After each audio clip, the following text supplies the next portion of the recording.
በስመ አብ ወወልድ ወመንፈስ ቅዱስ አሐዱ አምላክ አሜን። ናብ እንዳ ንጉስ ንምእታው ኣብ ማኣዲ ንጉስ ምቕራብ ንስድራ ንጉስን መቕርቡን ፈተውቱን ዝተሓዘ መሰል እዩ። ናብ እንዳ ንጉሰ ነገስ ምእታው ግና ብንጻር እዩ። ንድኻታትን ንሃብታማትን ንጻድቃትን ሓጠኛትን ብማዕረ ኣብ ማኣዲ ዝዕድመሉ ምኩራብ ዝበሃል ሰፊሕ ኣዳራሽ ኣለዎ። እዚ ኣዳራሽ እዚ ንጉሰ ነገስት ንንጉስ ዳዊት ኪዳን ዝኣተወሉ ብንጉስ ሰሎሞን ዝሰርሖ ሰፊሕ ኣዳራሽ እዩ። ኣብዚ ኣዳራሽ ዝካየድ ድግስ ንስጋ ኣውሪዱ ንነፍሲ ዘንግስ ንሰብ ዘይኮነስ ንፈጣሪ ዘሐጉስ ሕግን ስርዓቱን ብቐጥታ ካብ ንጉሰ ነገስት ዝተሰርዓሉ ምዕሩግ ኣዳራሽ እዩ። ኩሉ ሰብ ናብዚ ሰፊሕን ምዕሩግን ዝኾነ ምኩራብ ክመጽእ እንከሎ ኣዕንተ ንጉሰ ነገስት ከም ዝርኦ ኣእዛኑ ድማ ከም ዝሰምዖ ኣሚኑ እዩ ዝመጽእ ዝነበረ። ኣብዚ ቤት እዚ መጺኡ ምስ ንጉሰ ነገስት ተራኺቡ ፍትሒ ጎዲሉኒ ሰማዕ ሲኢነ ዝብል ከይተሰምዐን ከይተረኣየን ፍትሒ ከይረኸበን ክወፅእ በዘናዕንትና ይረኣናን ብእዛንና እውን ኣይሰማዕናን። ትውፊት ንቕበል ኣማንያን ኢና እሞ ኣቦታትና ኣየስተምሃሩናን ኣይተጻሕፈን ኣየንበብናን እውን። እንተኾነ ሕማቕሲ ንፉዕ እንተወልደ ተቐልተ ንፉዕ ሕማቕ ተወለደ ኸተዘምተ ኮይኑ ነገሩ ደቂ ሰሎሞን ኣይነፋዕናን። ሰሎሞን እቲ ነብኡ ዝተዋሃበ ቃል ኪዳን ብጥበብን ትግሃትን ፈጸሞ።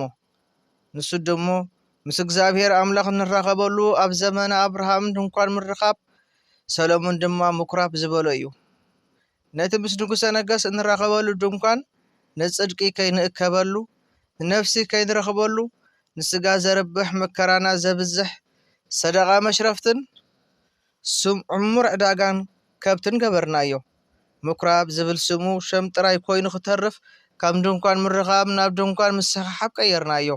ረጋቢት ተሸየጥናሉ፣ ብግፍዒ ነገድናሉ፣ ብሓሶት ድማ መሓልናሉ። ክዳውንትና ጻዕዲና ንስጋና ተመጐስናሉ። እቲ ለምጻማት ዝነጽህሉ ቅዱስ ስፍራ ቤተ ሳይዳ ዝተባህለ ማይ እውን ከም ታራ መሐንበሲ ብዘይ ስርዓት ሓንበስናሉ።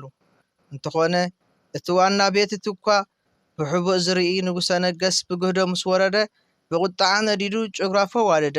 ሰደቓ መሽረፍቲ ገልቢጡ ነጋዶ ክፋእ ኣሳደደ። ቤተይስ ቤት ጸሎት እዩ ዝብል ጽሑፍ ብምዝካር ድማ ናብ ናይ ቀደም ክብሩ ክመልሶ ንቤቱ ኣጽረየ።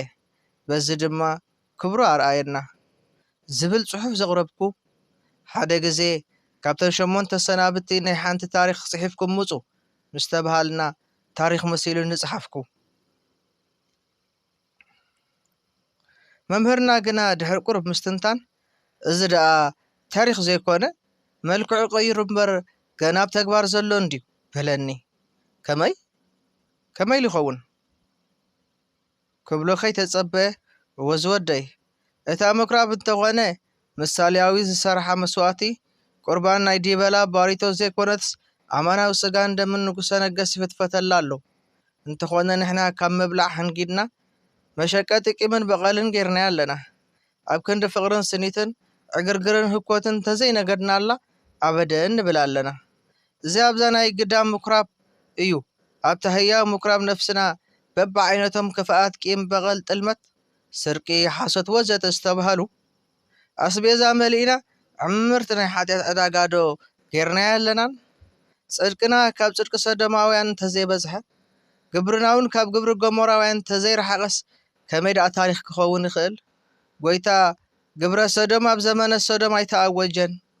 ሎሚ ግና ብግህዶ ተኣውጁ ንሪኦ ኣለና። ታሪክ ዶ ደኣ ይርአ እዩ ዝወደይ። እዚ ታሪክ ክኸውን እንተኾይኑ ብግዲ ካብዚ ክንወፅእ ይግባአና እዩ። ሓጢኣት ታሪክ ዝኸውን ካብ ሓጢኣት ምስ ነጽሃካ እምበር ኣብ ባሕሪ ሓጢኣት እንዳሓንበስካ ኣይኮነን። ከምቶም ኤርምያስ ዝገሰጾም እስራኤላውያን ትጸውም እንተለኻ እዚ ንዓኻ ታሪክ ክኸውን ኣይክእልን እዩ ዝወደይ። ከየንወሓልካ ታሪክ ሕሉፍ ዝኸውን ምስ ዝቋረጽ ጥራይ እዩ። ታሪክ ዝስማዕ እምበር ዝርአ ኣይኮነን። ታሪክ ምኩራብ እውን እንተኾነ ክሳዕ ሎሚ ኣይተቋረጸን እሞ ነዚ እየ ታሪክ ኣይኮነን ዝበልኩኻ ክብል ኣይሁድ ጽዮኑ ኣይሁዳዊ ምዃነይ ዝነገሩኒ ኣምላኽ ኣብ ሕሉፍ ሓጢኣተይ ካብ ምንባር ይድሕነኒ የድሕንኩምን። ወስብሐት ለእግዚአብሔር ወለወላዲቱ ድንግል።